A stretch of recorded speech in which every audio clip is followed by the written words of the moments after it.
MLCಗಳು ಮೀಟಿಂಗನ್ನು ಕರೆದಿತ್ತು.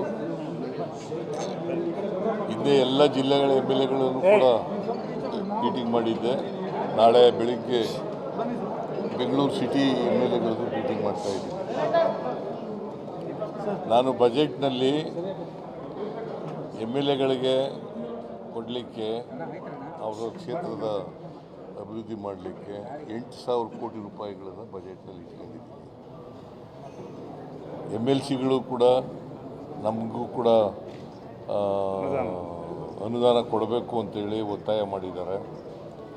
ನಾನು ಆ 8,000 ಕೋಟಿನಲ್ಲಿ MLAಗಳು MLCಗಳಿಗೆ ಏನು ಕೊಡೋಕ್ಕಾಗುತ್ತೆ ನೋಡ್ತೀನಿ ಅಂತ ಹೇಳಿದ್ದೀನಿ. ಆಶ್ವಾಸನೆ ಕೊಟ್ಟಿದ್ದೀನಿ. ಇಷ್ಟೇ ಕೊಡ್ತೀನಿ ಅಂತ ಹೇಳೋಕ್ಕಾಗಲ್ಲ, ಕೊಡ್ತೀನಿ ಅಂತ ಹೇಳಿದ್ದೀನಿ. ಸರ್, ಈಗ MLAಗಳಿಗೆ 50 ಕೋಟಿ ಕೊಟ್ಟಿದ್ದೀರಾ, MLCಗಳಿಗೆ ಎಷ್ಟು ಕೊಡ್ತೀರಾ ಸರ್? ಈಗ MLAಗಳು 50 ಕೋಟಿ ನಾನು ಹೇಳೋಕ್ಕೂ ಮುಂಚಿತ ಪ್ರಶ್ನೆ ಕೇಳ್ಬಿಟ್ಟು ಇಷ್ಟೇ ಕೊಡ್ತೀನಿ ಅಂತ ಹೇಳಿಲ್ಲ.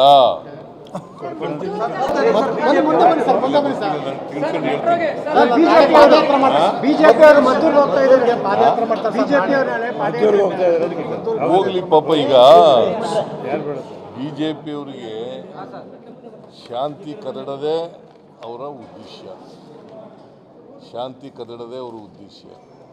ಈಗ ಮೈಸೂರಿನಲ್ಲಿ ಚಾಮುಂಡಿ ಬೆಟ್ಟ ಚಲೋ ಅಂತ ಮಾಡಿದ್ರು.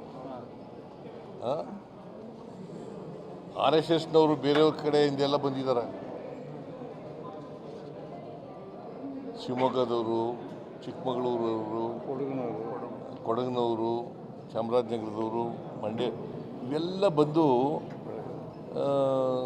ನೆಮ್ಮದಿನ ಹಾಳು ಮಾಡೋದು, ಶಾಂತಿಯನ್ನು ಕದಡತಕ್ಕಂಥದ್ದು ಇದನ್ನು ಮಾಡ್ತಾರೆ.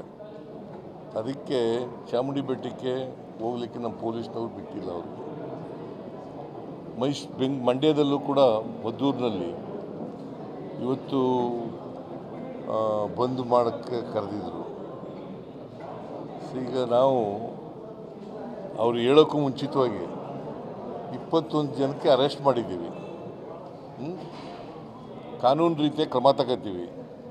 ಯಾರೇ ಅವರು BJPಯವರು ಇರಲಿ, ಕಾಂಗ್ರೆಸ್ನವರಿರಲಿ, ಅಥವಾ ಹಿಂದೂಗಳಿರಲಿ, ಮುಸಲ್ಮಾನರಿರಲಿ, ಕ್ರಿಶ್ಚಿಯನ್ರಿರಲಿ, ಯಾರೇ ಇರಲಿ ಕೂಡ ಕಾನೂನು ರೀತಿಯ ನಾವು ಆ ಧರ್ಮ, ಈ ಜಾತಿ, ಆ ಜಾತಿ ಅಂತ ನೋಡೋಕ್ಕೆ ಹೋಗಲ್ಲ. ಯಾರು ತಪ್ಪು ಮಾಡ್ತಾರೆ ಅವ್ರ ಮೇಲೆ ಕ್ರಮ ತಗೋತೀವಿ.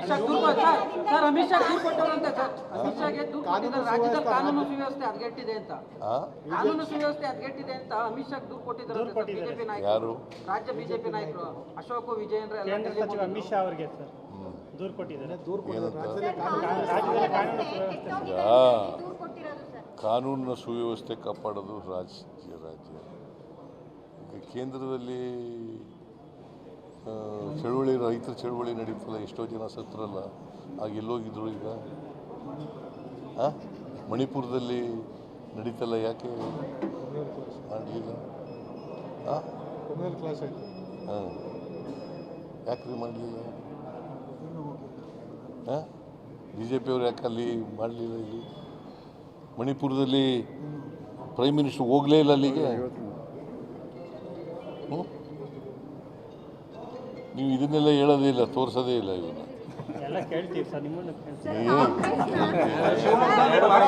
ನಮ್ಮ ಈ ವಿಡಿಯೋ ನಿಮಗೆ ಇಷ್ಟವಾದಲ್ಲಿ ಲೈಕ್ ಮಾಡಿ, ಶೇರ್ ಮಾಡಿ, ಸಬ್ಸ್ಕ್ರೈಬ್ ಮಾಡಿ.